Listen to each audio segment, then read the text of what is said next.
rule of law follow its course. The short and sweet of the president's reaction to the latest impeachment complaint filed against him on a charge of betrayal of public trust. But as our Kenneth Paciente reports, the purported allegations are weak and have no legs to stand on. President Ferdinand R. Marcos Jr. is not worried about the impeachment case filed against him.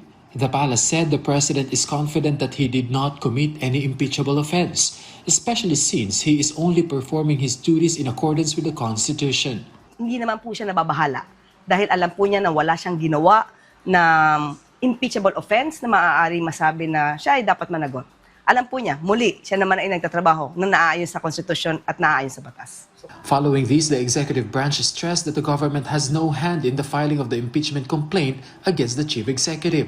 This comes after Davao City 1st District Representative Paulo Duterte described the impeachment move as a scripted distraction meant to divert public attention from alleged anomalies in flood control projects. Definitely none.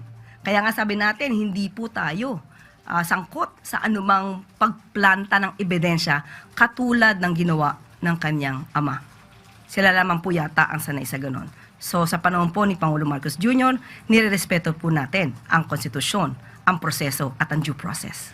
The palace also refuted claims that the lawyer who prepared the impeachment complaint is the same lawyer representing First Lady Liza Araneta Marcos in a disbarment case. Yan po ay walang katotohanan. So sana po ay matapos na ang pagiging source of fake news ng mga kaalyado nila. Dahil ang First Lady po ay hindi po nagsasampa ng disbarment case. Hindi po niya abogado ang nasabing nagsampa ng impeachment complaint sa Pangulo. At kung nagsampa man siya ng disbarment case, ito ay on his own volition. So hindi po niya nire-represent ang unang ginang. So that's fake news.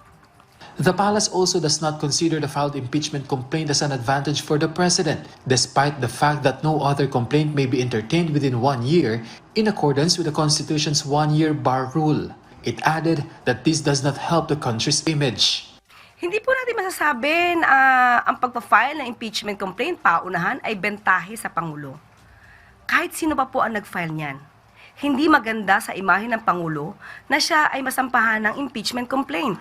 Hindi rin po ito maganda sa pananaw ng mga ekonomista sa ating ekonomiya dahil nakikita po may mga taong di umano na hindi satisfied or negatibo sa pagtatrabaho ng Pangulo.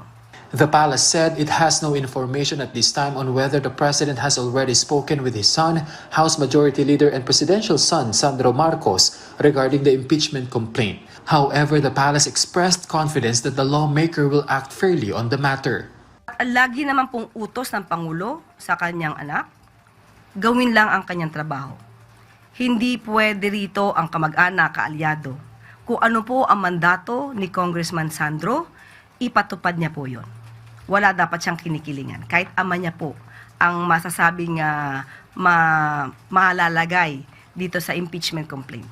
Kenneth Paciente from the National TV for a new and better Philippines.